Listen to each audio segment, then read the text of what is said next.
Good morning dears. നമുക്ക് ഇന്നത്തെ class തുടങ്ങിയാലോ? കഴിഞ്ഞ ക്ലാസ്സിൽ നമ്മൾ എന്താ ഡിസ്കസ് ചെയ്തത്? പോളിഗൺസിന്റെ ഡെഫിനിഷൻ അല്ലെ? അപ്പൊ എന്തായിരുന്നു പോളിഗൺസിന്റെ ഡെഫിനിഷൻ എന്ന് പറയുന്നത്?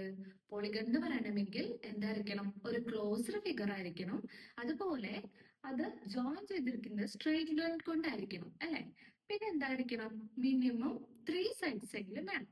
അങ്ങനെയുള്ള ഫിഗേഴ്സിനെയാണ് നമ്മൾ എന്ത് വിളിച്ചത്? പോളിഗൺസ് എന്ന് വിളിച്ചത് അല്ലെ?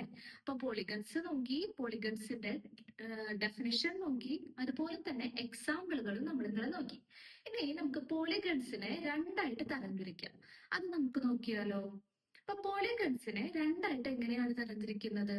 ഒന്ന് റെഗുലർ പോളിഗൺസും രണ്ടാമത്തത് ഇറഗുലർ പോളിഗൺസും. അപ്പൊ നമുക്ക് ആദ്യത്തെ റെഗുലർ പോളിഗൺസ് നോക്കാം. ഓക്കെ, റെഗുലർ പോളിഗൺസിന്റെ ഡെഫിനിഷൻ. റെഗുലർ പോളിഗൺസ് എന്ന് പറഞ്ഞാൽ എന്താണ്? എല്ലാ സൈഡ്സും എല്ലാ ആംഗിൾസും എന്തായിരിക്കും? അങ്ങനെയുള്ള പോളിഗൺസിന്റെ ഈക്വൽ ആയിരിക്കും. അതായത് ഒരു ഉദാഹരണം പറയാം. ഇതൊന്ന് നോക്കി, ഈ ഫിഗറിന്റെ പേരെന്താ? യെസ്, ഇതൊരു സ്ക്വയർ ആണല്ലേ? അപ്പൊ സ്ക്വയറിന്റെ പ്രത്യേകത എന്താ? എല്ലാ സൈഡുകളും ഈക്വൽ ആണ്.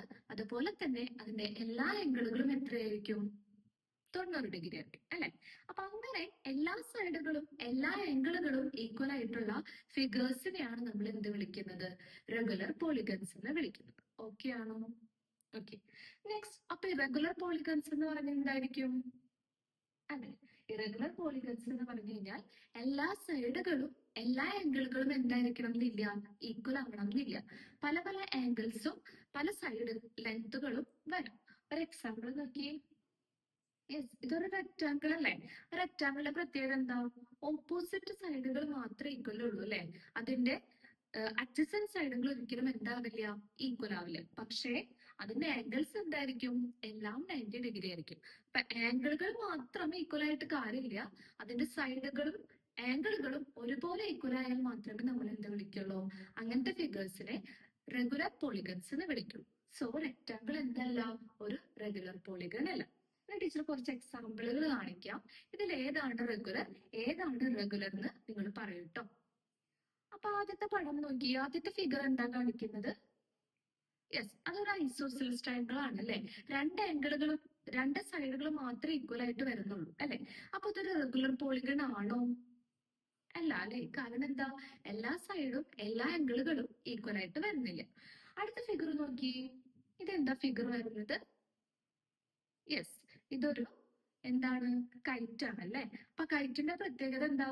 അഡ്ജസന്റ് സൈഡുകളുടെ ലെങ്ത് ഈക്വൽ ആയിട്ട് വരാം. പക്ഷെ അതിന്റെ വേറെ രണ്ട് എൻഡുകൾ, അതായത് അടിയിൽ കിടക്കുന്ന സൈഡുകൾ നമ്മുടെ ഒരു പട്ടത്തിന്റെ ഫിഗറല്ലേ വരുന്ന കൈറ്റ്. അപ്പൊ അതിന്റെ ലെങ്ത് എന്താവും? 4 സൈഡുകളും ഈക്വൽ ആയിട്ട് വരണം എന്നില്ല അല്ലെ? അപ്പൊ അതെന്തല്ല? ഒരു റെഗുലർ പോളിഗൺ അല്ല. അടുത്ത ഫിഗർ ഏതാണ്? 5 സൈഡുള്ള ഫിഗറിനെ നമ്മൾ എന്താ വിളിക്കുക? യെസ്, പെന്റഗൺ അല്ലെ? അപ്പൊ പെന്റഗന്റെ ഈ ഒരു പെന്റഗന്റെ സൈഡ് നോക്കി, എല്ലാ സൈഡുകളും ഈക്വൽ ആയിട്ട് നിൽക്കുന്നത് അല്ലെ? അതുപോലെ തന്നെ അതിന്റെ എല്ലാ ആംഗിളുകളും ഈക്വൽ ആണ്.